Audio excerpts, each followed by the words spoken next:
कहानी गोपाल भंड और राज दरबार की परीक्षा। बहुत समय पहले बंगाल में नवरत्नों की सभा में एक चतुर और हास्यप्रिय व्यक्ति थे, गोपाल भंड। वह महाराज कृष्णचंद्र के दरबार में विदूषक के रूप में प्रसिद्ध थे।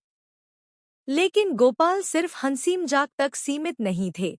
वह अपने बुद्धि और तर्क से कई बार राज्य की समस्याएं भी हल कर देते थे। उनकी बुद्धिमानी की चर्चा दूर दूर तक थी। एक अनोखी घोषणा। एक दिन महाराज कृष्णचंद्र ने दरबार में एक अनोखी घोषणा की। उन्होंने कहा, हमारे दरबार में जितने भी दरबारी हैं, हम उन सभी की बुद्धि की परीक्षा लेना चाहते हैं। जो सबसे उत्तम उत्तर देगा, उसे हम इनाम देंगे। सब दरबारी उत्साहित हो उठे। महाराज ने प्रश्न सुनाया, ऐसा कौन सा काम है जिसे बिना किए भी पूरा किया जा सकता है? सभी दरबारी सोच में पड़ गए। यह प्रश्न जितना सरल लग रहा था, उतना ही कठिन भी था। कोई कह रहा था, सपना देखना, कोई बोला, प्रार्थना करना, लेकिन महाराज इन उत्तरों से संतुष्ट नहीं हुए। गोपाल भंड की चुप्पी। सभी की निगाहें गोपाल की ओर गईं। लेकिन वह चुपचाप मुस्कुरा रहे थे, कुछ बोले नहीं। महाराज ने पूछा, गोपाल, तुम कुछ नहीं बोल रहे?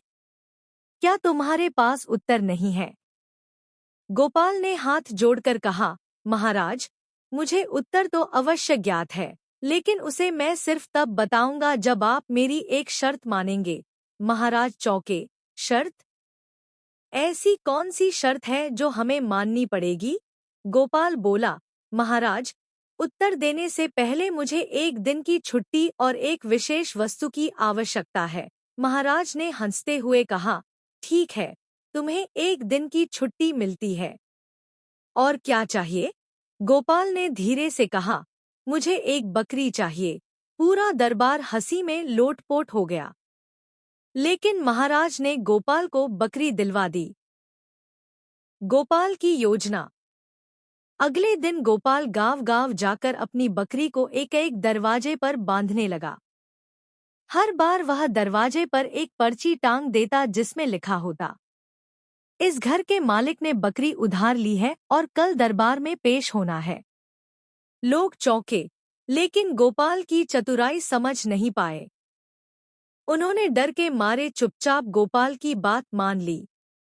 अगली सुबह दरबार में हंगामा। जब दरबार लगा, तो लोग एक-एक करके शिकायत करने लगे। महाराज, मैंने कोई बकरी उधार नहीं ली। यह तो झूठा इल्जाम है। गोपाल झूठ फैला रहा है। महाराज ने गोपाल को बुलाया और पूछा, यह सब क्या हो रहा है, गोपाल? गोपाल मुस्कराते हुए बोला, महाराज, आपने प्रश्न किया था, ऐसा कौन सा काम है जो बिना किए भी पूरा हो सकता है? उत्तर है, झूठा आरोप। मैंने किसी को बकरी नहीं दी, पर सब लोग खुद को निर्दोष साबित करने आ गए। यानी एक झूठा आरोप भी बिना कुछ किए असर डाल सकता है।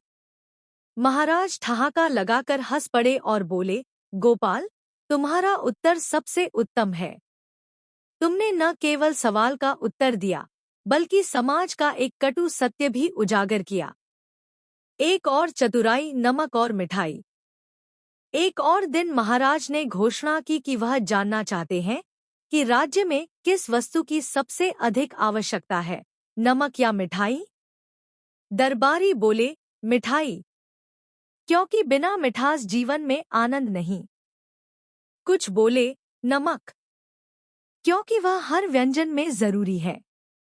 फिर से गोपाल से पूछा गया। वह बोला, मैं कल इसका उत्तर दूंगा, महाराज।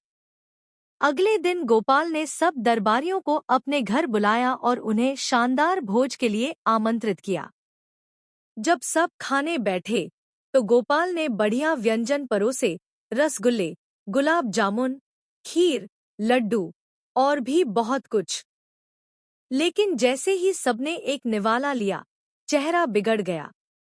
ये क्या है? कुछ स्वाद ही नहीं आ रहा। सब चिल्लाने लगे। गोपाल मुस्कराया और बोला, इसमें मिठाई तो है, लेकिन नमक नहीं। अब बताइए, क्या ज्यादा जरूरी है? महाराज ने कहा, तुम्हारी बात सही है, गोपाल। स्वाद तो संतुलन से आता है, सिर्फ मिठास से नहीं। गोपाल की विनम्रता। एक दिन एक दरबारी ने गोपाल से ईर्ष्यावश कहा, तुम केवल मजाक उड़ाते हो, इसमें क्या बड़ी बात है? गोपाल ने उत्तर दिया, हंसाना आसान नहीं होता, भाई। औरों को हंसाकर जो व्यक्ति खुद भी प्रसन्न रह सके, वही असली विद्वान होता है। यह सुनकर दरबारियों को समझ आया कि गोपाल केवल चुटकुले नहीं सुनाता, वह समाज, नैतिकता और बुद्धिमत्ता का संदेश देता है। गोपाल भट्ट की कहानियां हमें न केवल हंसी का अनुभव कराती हैं, बल्कि जीवन के गहरे सबक भी सिखाती हैं, जैसे कि संयम, चतुराई, नैतिकता और विनम्रता। उनका जीवन इस बात का प्रमाण है कि हास्य केवल मनोरंजन का माध्यम नहीं, बल्कि समाज सुधार का भी एक सशक्त हथियार हो सकता है।